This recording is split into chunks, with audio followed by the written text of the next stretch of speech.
Muchas gracias por volar con la.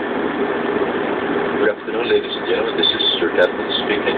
I would like to provide you with some details about our flight. Our cruising altitude today will be 36,000 feet, and we'll be crossing at 600 miles per hour.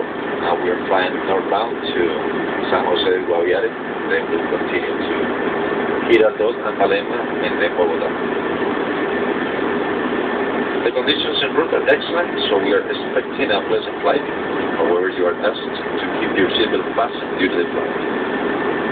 Weather conditions in Bogotá: sky clear, temperature will be 60 degrees Fahrenheit. We are estimated to land 10 minutes past 7 p.m. local time.